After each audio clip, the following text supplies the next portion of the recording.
Hi everyone, welcome to episode 4 of the Bump and Run, and today we're going to be talking about the virtual Texas race for the NASCAR Pro Invitational Series. Again, I hope everyone out there is staying safe and staying healthy and making the most out of social distancing and staying home. For me, my hair is going to continue to grow and it's probably going to be like that for a while, so I can't wait to see how messy it gets in these episodes. But other than that, we had yet another fun weekend in the NASCAR world. Same for any motorsports, really. There's a lot of esports stuff going on. I know David Land was doing a lot of iRacing things with IndyCar. And of course, we had the Pro Invitational race at Texas. And so since we're here to talk about NASCAR and talk about the event, let's get started. Before we get into the actual event, I cannot stress enough how good of a job Fox Sports and iRacing have been showing and broadcasting this event to us fans. I know Vince Welch reiterated it on Twitter, and I don't think we can stress enough that what Fox sees and broadcasts to the public is actually a version of what iRacing is showing to Fox. It's just like the eNASCAR Coca-Cola iRacing series that happens on every other Tuesday night during the real NASCAR season. But pretty much iRacing is controlling what you guys see. They're controlling all the views, what in-car cameras you go to, what trackside camera they're going to go to, and what replays you see.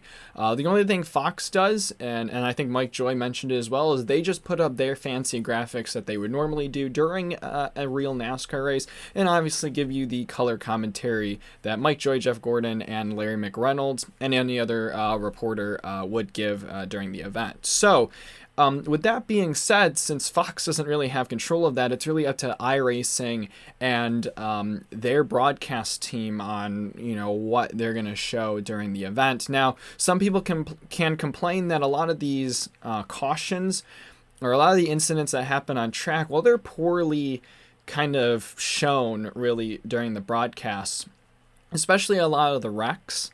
There were a lot of times where you only really got one camera angle, and you were lucky to get two, potentially one maybe trackside replay and then one onboard replay. And then there were even times where Fox actually went back to what their live feed was and just replayed that exact same clip. It wasn't another replay camera angle that iRacing gave. Fox just kind of went back to what had happened to re-show that. But like I said, you have iRacing and Fox working kind of separately here in this case, and I still think they put on one heck of a show, really, for us fans.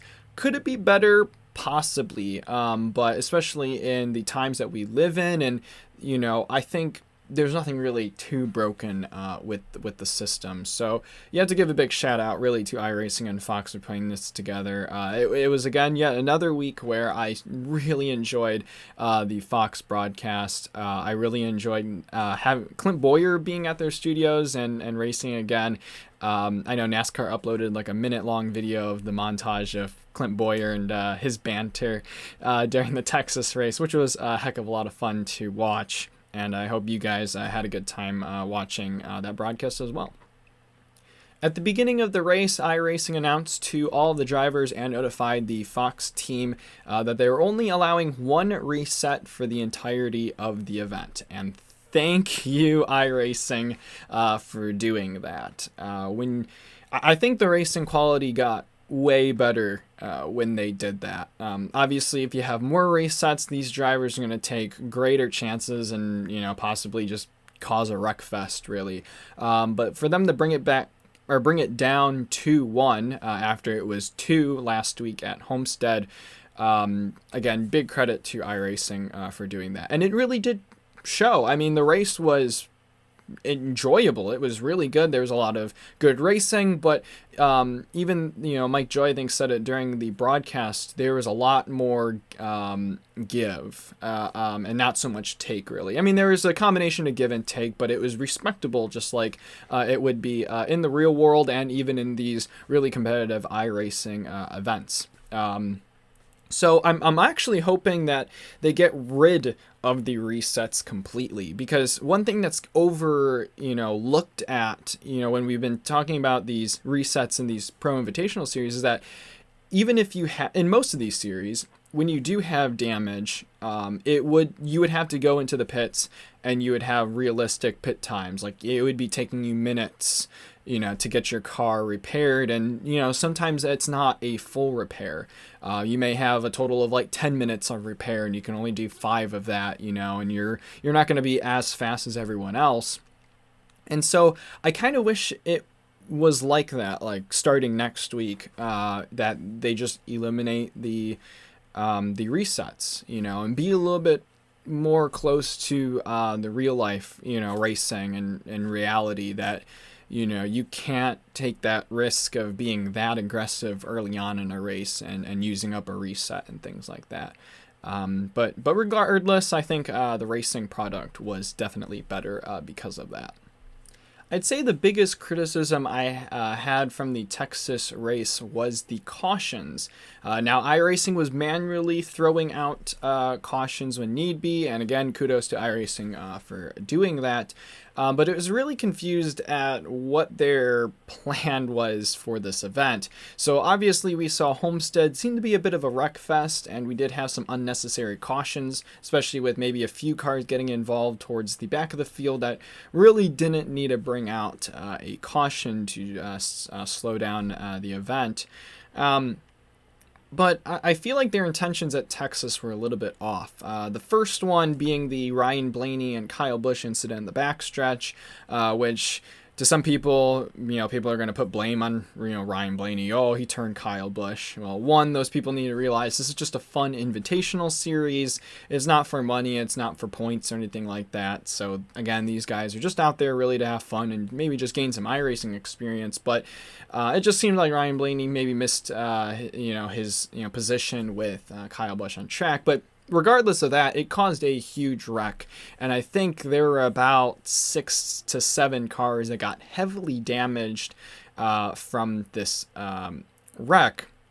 But what's crazy is that it didn't bring out a caution, which I was a bit surprised, and this was also in the midfield as well. It wasn't, far up and towards the front of the field, nor was it far towards the rear of the field. This was smack dab right in the middle of the field right there, and it didn't bring out a caution. I know a few laps later, the caution did come out, and I can't remember off the top of my mind what brought that out. I'm sure I'll do a video overlay of that right now, showing what did bring out the actual caution. But even then, that wasn't the only time where, we saw, some caution confusions, really. I think we had, actually, I could be talking about that exact wreck right now, but there was a wreck on the front stretch that took out a lot of cars, which I go back to how iRacing didn't really show that full wreck and who was really involved, but it sounded like a lot more drivers were caught up in that, and it was also closer to the front of the field, but then that brought out a caution. So I don't know what iRacing's ruling is with caution and throwing them. I think I made a joke, I don't know if I made a joke on Twitter or just with my friends group, but it seemed like iRacing was going for the 8 cars that are involved with a wreck will cause a caution, which is quite a lot of cars to be involved with to throw the yellow. So I would like to see, maybe especially before the race next week when they go to Bristol, maybe if they do give some race information from the iRacing officials and whether or not there is going to be a ruling for cautions, which we will talk about in a sec, especially for where they are going to go to next week, or this week, I should say, this weekend. But I think the fans at least deserve to know, the clear-cut rules for that. And I bet the drivers want to know that too, whether they care or not, at least be aware of what could bring out a caution and what couldn't be. We have that issue in real-life NASCAR as well. A lot of people don't realize that, but there is the issue of, when should NASCAR throw the yellow or not? I think there's been a few races where you've had cars, single car spins, near the rear of the field, or they spin on the apron, or especially at places like Auto Club in Michigan, where there's a lot of runoff in the infield section. and there might be one car that spins and NASCAR doesn't throw the caution. It's not cut and dry what the caution rulings are. So it'd be nice to see, especially for the fans at home, what iRacing is looking for when they do throw these yellows. So that was a little bit puzzling, and I know Clint Boyer joked about that as well. He's like, man, he doesn't even know what the sanctioning body is doing with these cautions in this race. So yeah, that'd be nice to know for it next week as well. If we were going to Texas in the real world, and this was a real world bump and run review of that Texas race, I'd probably be complaining a lot about the track. If you know me, I don't like the track a lot, and I think a lot of people don't like the track for the same reason I don't, especially in recent years. But the biggest reason being the reconfiguration of Texas Motor Speedway. I think this is maybe the third or fourth year that repave has been in place. I think maybe 2017, 2018 it was repaved. I'm not 100% sure. Somewhere around there. But pretty much Texas was reconfigured. They widened and reduced the banking in turns 1 and 2, and then they left turns 3 and 4 alone, like the original configuration, where it's banked more than 1 and 2 and is a bit narrower than 1 and 2. So I'm sure Texas Motor Speedway and NASCAR have their reasons for why they did that track configuration. I personally have a theory as to why they do it, but I feel like what that change in banking has done has really just made the drivers focus on racing the track more rather than others. Especially if you look at NASCAR, and a lot of drivers complain about how these cars don't, handle well, drive well to their liking. When you put an obstacle like this in front of the drivers, it makes them focus more on making sure they're not spinning out every single lap, putting their car in the wall every single lap, then racing other drivers. I mean, when you have two completely different corners like that, you can't really set your car up to fit both of them. Now, that could be part of, the reason of this, reconfiguration is to try to challenge the teams and, challenge the car builders that they can build a car that adapts to, both of those differences. But this isn't like IndyCar or any other motorsports where you have those options to maybe change, toe adjustments or anything like that with the car and the setup on the fly and on the track to adapt to those different corners. So every time NASCAR goes to Texas, most people complain that it's probably going to be the most boring event that you'll see out there because no one's racing anyone else. It's, it's just all spread apart in single file for the most part. However, I will have to say the exception is the virtual world, and thankfully it seems like dirty air isn't such a huge factor in iRacing. And these cars are pretty planted no matter what the banking differences are, especially since all these drivers are given a fixed tune, a fixed setup for the race, which they did highlight during the race. So obviously this tune must have been in the testing phases as well, something that fits all the drivers, comfort zones and drives well around the track. So both of those combinations actually made this Texas race really good. Yes, the bottom lane was the preferred lane. A lot of drivers were, trying to do their best to protect that bottom and get to the bottom, but it wasn't so spread out. These guys were able to stay close together, and it helps when all the cars are basically equal. Again, it's completely different compared to the real world, where there's a difference in racing budgets throughout the entire field, as well as differences in racing experience and such. So, I think we got lucky that we went to Texas in the virtual world, again, where everything is pretty much equal. Everyone's at the same pace, and everyone can compete, closely and with each other and not get so spread out. So, yeah, so I'm happy race quality wise, it turned out good. If NASCAR is still focusing on getting the entire season, all 36 races in, we're going to see Texas twice, because you have your spring Texas race and then you have your fall Texas race in the playoffs. I don't know how that's going to be. I'm trying to think back to last year's Texas races with this new high downforce and low horsepower package, and I guess it was okay, but I don't remember those races standing out as being any good, really. So but yeah, in the virtual world, the race turned out pretty well. And to close our discussion at Texas, we can't leave the event without talking about Timmy Hill's amazing textbook bump and run to William Byron to capture the lead within the last 5 laps and go on to win in overtime. Now, some people, again, are probably, okay, well, let's take this back for a second. I don't think anyone was truly angry at Timmy Hill for bumping William Byron. Yeah, if you're a William Byron fan, you're probably disappointed that he did not win the event. But again, it's an invitational race. No harm, no foul really for this event. But Timmy Hill pulled off an excellent, again, I repeat myself, textbook bump and run move going into turn number 1. He truly did intimidate William Byron. It seemed like for a second William Byron actually made a mistake.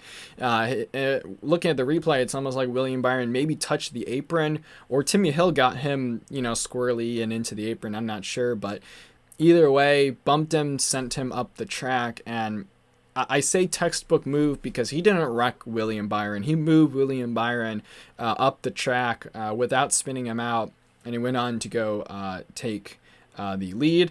Now, obviously, I say he won in overtime because there was a wreck and they did have to regroup. And again, I have to say kudos to iRacing for saying to these drivers that there was only going to be one attempt at a green-white checkered overtime finish, which was nice. They said they were going to not throw another caution and keep it green to the end. So yeah, by all means, Timmy Hill pulled off an excellent move to go on to win that race.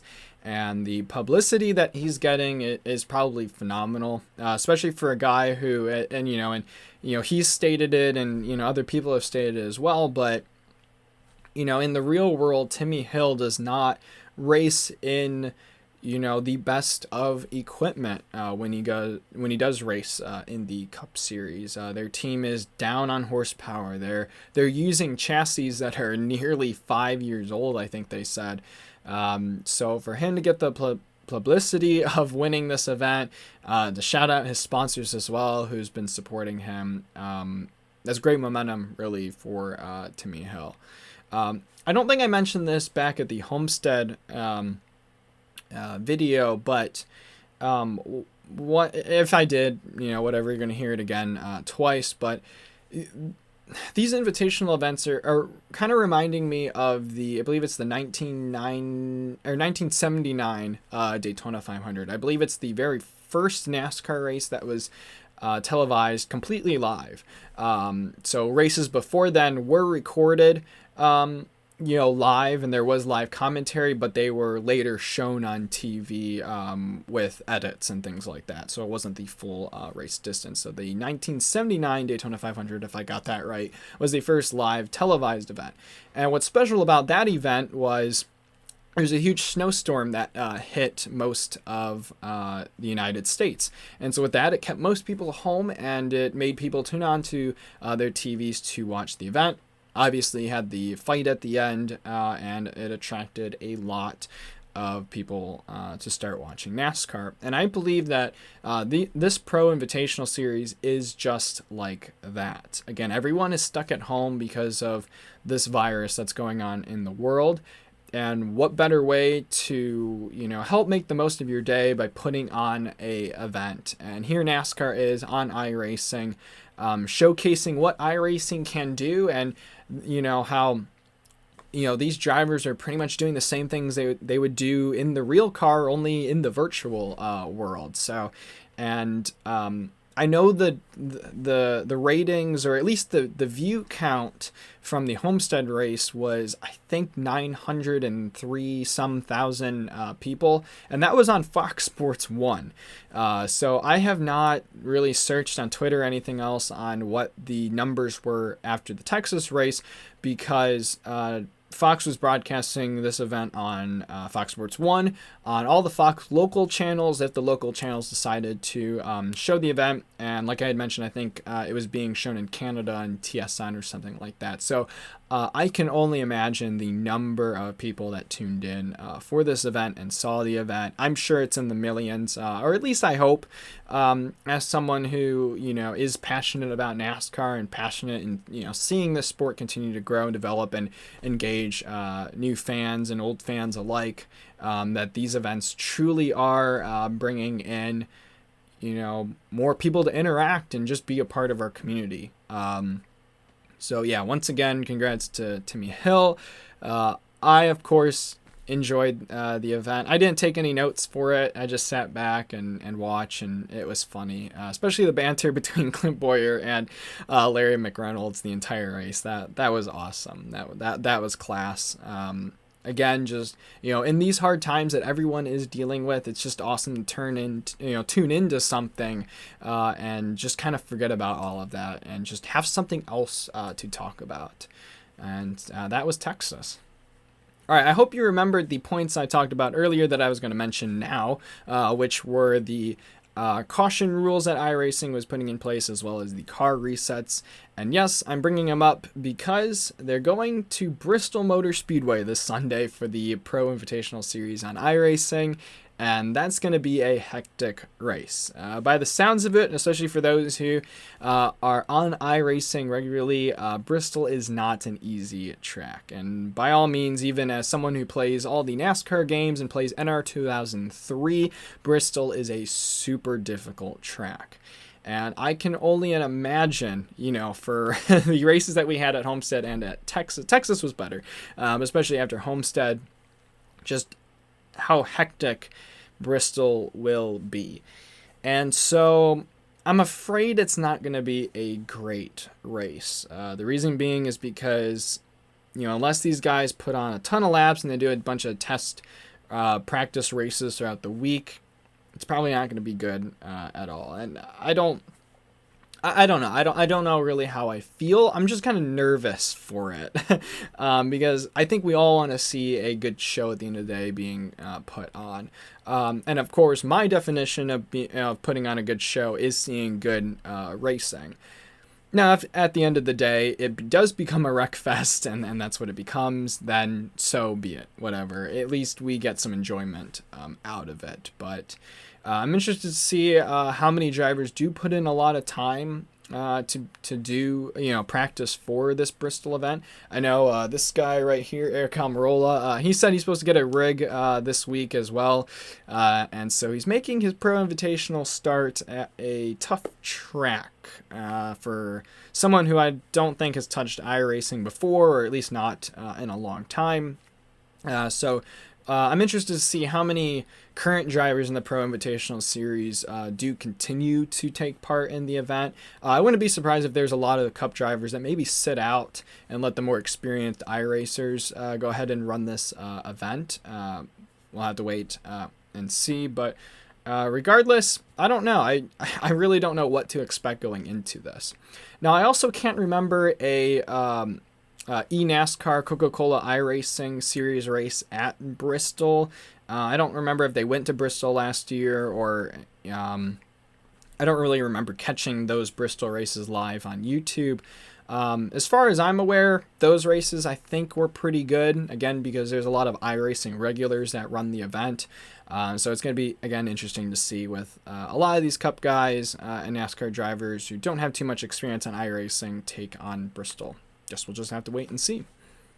And the final news headline that came up on Monday as well is that it was confirmed by Jeff Gluck in several articles and such as well that the Next Gen car has been delayed and pushed back, which by all means I think is a great move by NASCAR. And The FIA already did that with Formula One as well.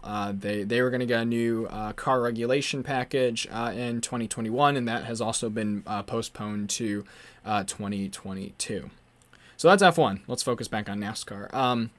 There's been a lot of rumors and talks about this next-gen car being maybe expensive for a lot of these teams and things like that. Let's be clear right now. I have not done my research into the next-gen car as much as I would like to. Especially the article that came out Monday, I have not read that, and I really haven't been keeping up on articles as to what NASCAR has been saying. This car is supposed to do, how it's been performing on track, and same with the driver opinions as well. I've heard a few, but I haven't been able to really compile my conclusions into what I think about it, which will be its own separate video. I do want to cover the next gen car because it's an interesting car to talk about and look into. But by all means, it's still a good move that NASCAR postponed it. Again, with just what's going on in the world today, the unknowns, the uncertainties, and things, especially with this economy, it would be hard to bring that new car in, the following season as well. And, again, we'll just have to see where it goes. But I'm just happy for that, especially since, looking at this car, hearing the speculations about if this is going to be maybe a spec car that's going to be bought by the teams, it's going to cost the teams a lot of money, especially since, again, it sounds like it's almost going down the path of IndyCar, where you're purchasing these chassis, you're purchasing these bodies, and you're removing your employees and you're removing people from your shop that works on the cars. You're pretty much just buying cars, in that case, and setting your stock up, which, again, could be pricey. I think NASCAR's goal with the next-gen car is that when you buy a car, that car and chassis is supposed to last you longer than the current cars do. So either way, again, that is just speculation from what I've heard and just some thoughts and opinions about it. But either way, Next Gen has been postponed, and look forward to a video of me covering that. Between my online school stuff and things like that, I do want to put some videos together on the Next Gen car and talk about it and give some insight into that car as well. All right, and that's going to be it from me from episode 4 of the Bump and Run. I hope you guys enjoy. Again, are staying safe out there as well and healthy. Let me know in the comments what you thought about that Texas race, whether it was a good race or a bad race, and your thoughts on Bristol this coming week as well. That's all I got for you guys today. Thank you again for watching. I'll see you guys next time.